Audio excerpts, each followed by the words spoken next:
Last lecture, we continued carrying out ANOVAs. In fact, I did an example of an analysis of variance, and we went through the process of dealing with that, and we ended up with that particular analysis of variance. It was a comparison of the growth of plants under 3 different temperatures, and we ended up rejecting the null hypothesis.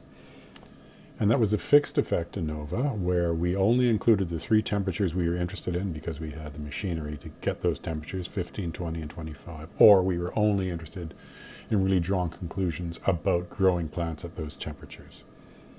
So what I've done is, so the question we're left with, and I've rewritten some of the information from that example here. So here's the mean growth of plants at the different temperatures and their sample sizes for each of the 3 groups. And the ANOVA table from that analysis, where we just managed to reject the null hypothesis because our calculated F test statistic is greater than the critical F value. And so, remember, we're left with the conclusion now that one or more means differ, but we don't know which means. So for fixed effects ANOVA, if you want to know which means differ, you can do an a posteriori test. As I said, there are many kinds of a posteriori tests. We're going to do just one of these. Mostly all of them give the same kind of results. We're going to do a Tukey Kramer test. So that's the one we're going to learn. And so it's going to address the question, if you go through an analysis of variance and you reject the null hypothesis, then you can do a Tukey Kramer test. And so what we want to know is which of these 3 means differ from each other. And so the Tukey Kramer, there's a few things we need to calculate for this kind of a posteriori test. One thing we need is the standard error for every comparison we're going to do. So for the Tukey Kramer test, the standard error is going to equal the square root of the error mean square. So you just haul that out of the ANOVA table, and you multiply it by 1 over n1, so whatever the sample size of the first group was, or one of the groups you're comparing, times plus 1 over n2, whatever the second group. So if you have different group sizes, as we do in this example, you have to recompute the standard error for all the comparisons we're going to do. And basically what we're going to do is compare every possible set of means. And the Tukey Kramer, so we're going to actually have 3 comparisons we're going to do. Tukey Kramer controls alpha for the 3 tests. That is, it forces alpha to be 0.05 collectively for all 3 tests. And so so we won't be using a t statistic. We'll be using the Tukey Kramer q statistic. So there's going to be another set of tables we're going to refer to for this analysis. So the first thing we need to do is calculate the standard error for every possible pair of comparisons. And then we're going to calculate the test statistic, I'll call it qcalc, for every comparison of means we do. So we're going to compare all possible pairs of means. And so it's quite simple. It looks like a t statistic, except you're going to look values up in the Tukey Kramer q tables. So here's the test statistic, a qcalc, divided by the standard error. So that's what we're going to do. And the best way to do this is actually, again, to do things in a coordinated and tabulated way. But before I do that, because what we're going to do basically is we're going to compare all possible means. We're going to compare mean for group A versus the mean for group B. So that's going to be 1 Q test statistic.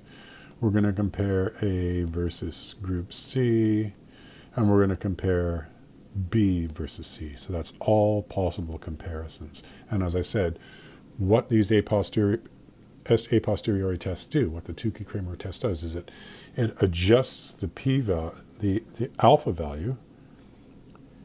It holds it to 0.05, or it forces it to be 0.05 collectively for all of these. It doesn't test each one at 0.05.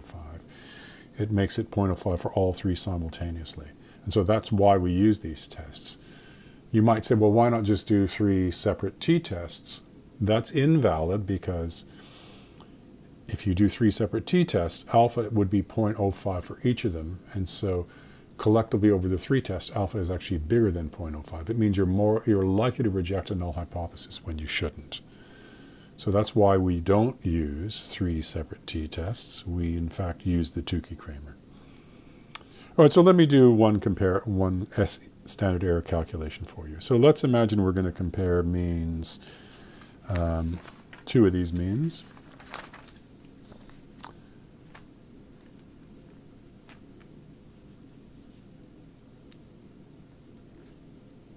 And we'll do the first 2 means. So we want to compare mean A to mean B. And so we need the sample sizes. So if I just go back, we can see mean A, the sample size for that group was 10, and for B it was 12. So those are the relevant sample sizes we're going to need in the calculation. And we need the error mean square. There it is. So we just pull that straight out of the table. So the standard error for that comparison, mean A versus mean B, is the square root of the error mean square, which we said was 4.12. I think we said that. Yep.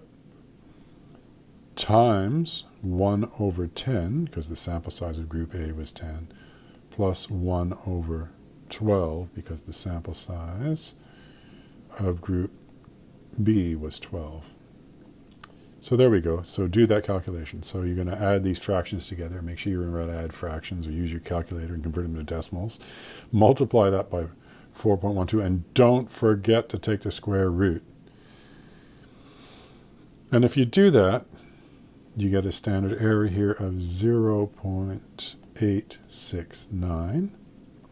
So that's the first thing we need. And so for the comparison of the mean for A versus the mean for B, QCalc is going to equal, I'm going to subtract the means, so let's look at the means. I'm going to always subtract the smaller from the bigger one, so 73.41. 73, I should go the right way though, shouldn't I?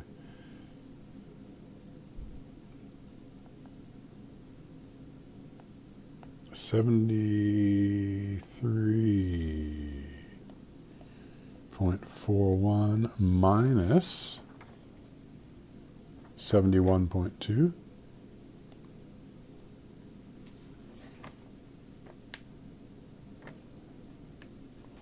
And, I guess the other way of viewing it is you can always just take the absolute value of the difference, or just always subtract a smaller from the larger. Sorry, I should write this down correctly. 71.2 that was. Divided by the standard error, 0.8 that we just calculated. And if you do that, you get a QCalc of 2.21. So that's really just going through the motions of calculating the QCalc statistic, and then we have to look up the critical value in the Tukey Kramer tables. But let me go on. I've just done this to show you how to do these calculations. The best way to do this is actually to do it in a table. Right, so I'm going to set up a table for every possible comparison. So I'll have a number of headings here. So we'll have the comparison, like which means are being compared in pairs. We'll have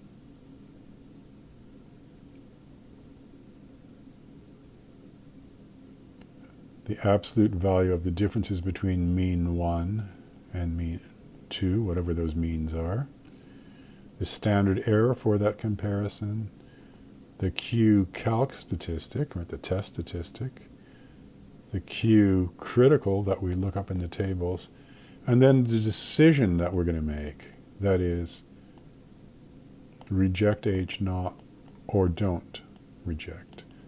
Because every one of these comparisons is a tiny hypothesis test that mean 1, so every one of these is a little comparison where mean 1 equals mean 2, whatever the two means being compared are, and the alternative is that they're different. And so effectively we're going to set up and do 3 comparisons of pairs of means.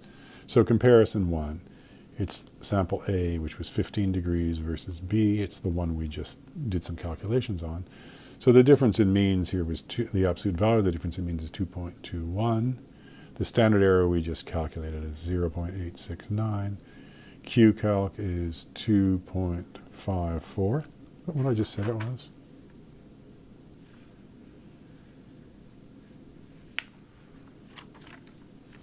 Or did I do it before? I think it should be 2.54.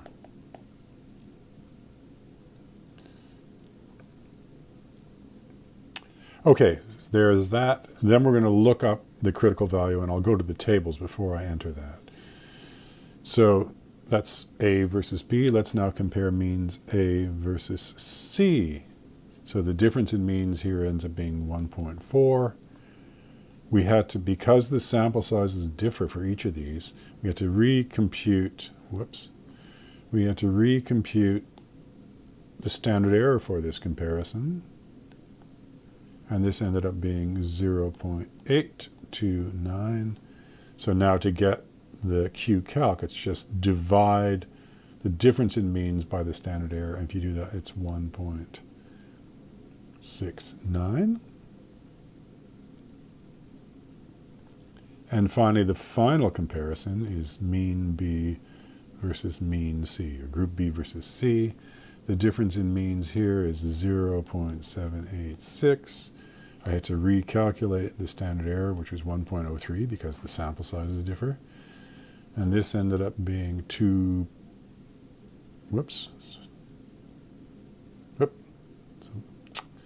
sorry, let me do that again. I got these wrong. Just correct that.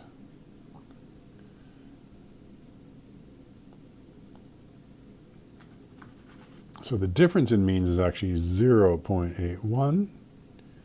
The standard error is 0.786. So now divide the difference in means by the standard error. This is 1.03. So now we need to look up the Q critical values. And so the critical Q values are looked up in the Q tables with alpha equals 0.05,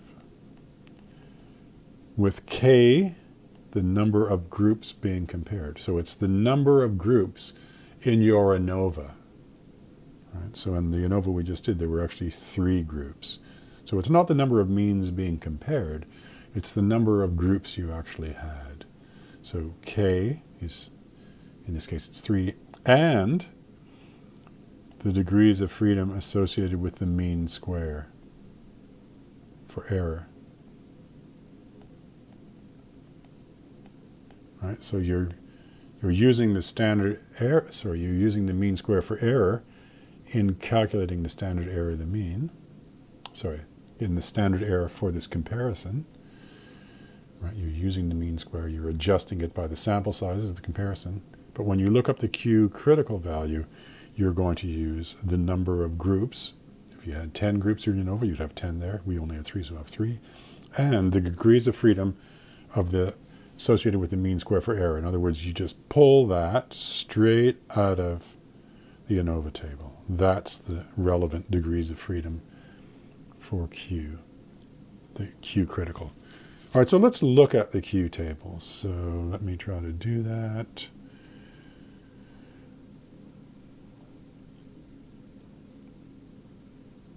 All right, so where are they? Here they are. So it's the Tukey Kramer Q distribution. This again is like the one in the book. Across the top, you have the number of groups. So how many means or groups you're comparing, ranging from 2 to 15 in this table. And then down the side are the degrees of freedom associated with the mean square for error. So in the example we were doing, we actually don't have enough of the tables here to get the values. Unfortunately, I've only got a portion of the tables. But basically what we do, we have 3 groups. So we'd be looking in this column, and then we would go down and keep going, because this only has 25 degrees of freedom. We'd go to 34. All right, so the number is going to be certainly less than 2.49, and I looked it up in the bigger Q tables that weren't cut off.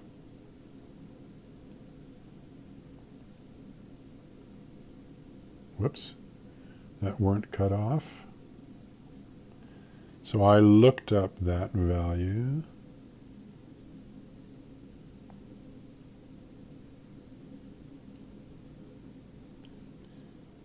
And it turns out the Q critical for K equals 3 groups with 34 degrees of freedom, was 2.45. So basically, the one good thing is the Q critical value is always the same. So you only have to look it up once for your particular analysis. So there are the critical values. When you have unequal sample sizes, it's more painful to do with Tukey Kramer because you also have to recompute the standard error each time. If you have equal sample sizes, you only have to compute the standard error once. Anyway, once you've gotten the standard errors, just subtract the means being compared, take the absolute value, because you always want to look at positive numbers, or if they're negative, just be aware that they're positive, make them positive, make the absolute value. And so now what we're going to do, we're left with the Q test statistics and the critical values, and what we want to look for is cases where the calculated Q, the test statistic, exceeds the critical. So here's one. So here we reject the null hypothesis. So mean for A does differ from the mean B. This one, don't reject. And this one, don't reject, because the Q calc is smaller than the critical Q for both of these latter two comparisons. So we conclude. So now so we've done the ANOVA, we've done this follow-up test that really addresses which, if any, the means differ. And so what we know is that the mean for A was 15. It was for the 15-degree group. Right? We've got the mean for A, the mean for group B, which was 20 degrees. We had the 25-degree group C. I'll just write the means down again. So the means were 71.2.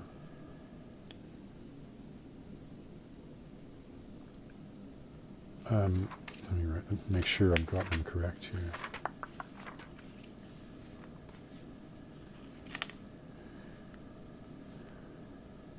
$73.41 and 72.6. Those were the means. And what we know is that the means for A and B differ. But the means for B and C do not differ. And so sometimes people display these results in different ways. And so it's often convenient to rewrite the order of things. I did them in alphabetic order, which is kind of stupid. Rather, it makes more sense to do these from largest to smallest. So I'm going to just rewrite these from largest to smallest. Oh, sorry, from small to large. So let's rewrite these means and the groups they come from.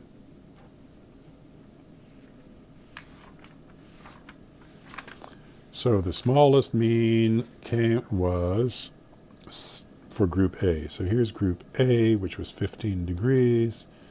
It had the smallest mean, 71.20. Group C, which was 25 degrees C, had the next smallest mean, so the larger than that, 72.60. And the 20-degree plants, group B, had a mean of 73.41. So it's convenient to, when you write them down from smallest to largest. And now I'm going to sort of put on here, and this is often done in different ways, which ones, some kind of symbol that shows which ones differ. In fact, the way to do this is often done by writing superscripts beside means that don't differ. So A and C are not different, right? We didn't reject. So I'm going to give them both a little superscript A. A means, they both have A, it means they're not different. What else doesn't differ? B and C do not differ. So I'm going to put another superscript like that. B and C, means B and C do not differ. They both have a superscript B beside them. So this is often how they're represented. If you look at statistical results often presented in publications of scientific papers, they will often have data tabulated like this. They'll have the means, they might have standard errors of means or standard deviations. They'll have an ANOVA table. And then they'll have little superscripts beside the means that say something like, means sharing the same superscripts are not statistically different following Tukey Kramer test or some other a posteriori test. So that's the way these are represented. And you can see that A is different from B. Right? These two things are statistically different. We rejected the null hypothesis. They do not share the same superscripts. They have different superscripts on them. Right? Now sometimes there's a peculiarity about the way in which the results from a Tukey Kramer or other a posteriori test can look. It seems rather odd, like logically odd, if mean A is not different from mean C, and mean C is not different from mean B, you would think that therefore A and B cannot be different, but in fact that is not the way these a posteriori tests work. So there's sort of an asymmetry or an uncommon feature that appears or that can arise in these tests. So this is one way in which these results are portrayed. Sometimes people will draw a line under means that are not different. So mean A and C are not different, so we'll draw a line under both of them. It means they are not different. C and B are not different, so there's a line that they share. And so there's no line connecting there isn't a separate line connecting A and B. So sometimes things will be portrayed in that way. So to reiterate, for this particular experiment, an analysis where we grew plants under 3 different light levels, it's a fixed effects ANOVA. We did the ANOVA, we rejected the null hypothesis, which told us at least one of those means differ. Then we went on and we did Tukey Kramer to find out which one, right? So we calculated standard errors. We did every possible pairwise comparison of means, but using the Q statistic.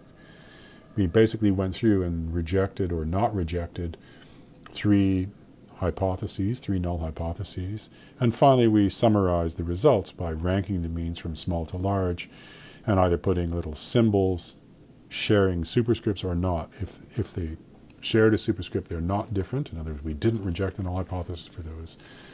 If we did reject a null hypothesis for a comparison, we did not give them the same superscripts. So that's how one can complete an ANOVA where it's a fixed effect ANOVA and you, in the end, want to know which means differ. Some statisticians frown upon a posteriori tests, but they're certainly very commonly done in biological publications, probably too often done. There might be some better alternatives. But in any case, we'll go with the Tukey Kramer. And you'll see results of these a posteriori tests often.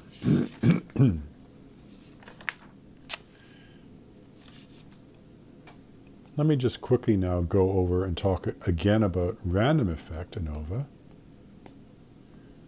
So for fixed effect ANOVA, you might do a Tukey Kramer test if you want to know which means differ, but you wouldn't do that for a random effect ANOVA. For random effect ANOVA, you really don't care about any specific group. You just want to know, are there differences between groups? It's the only thing you want to know. And so often these tests, rather than doing an a posteriori test like Tukey Kramer, instead you might estimate variance components. So I talked about this 2 lectures ago. So if you go through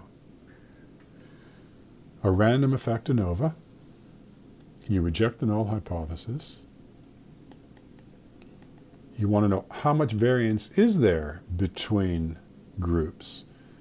And so to do that, I really have already told you that. I told you in an earlier lecture that the mean square for error, or the error mean square, the expected value, it's estimating the error variance, sigma squared e, whereas the expected value of the mean square for groups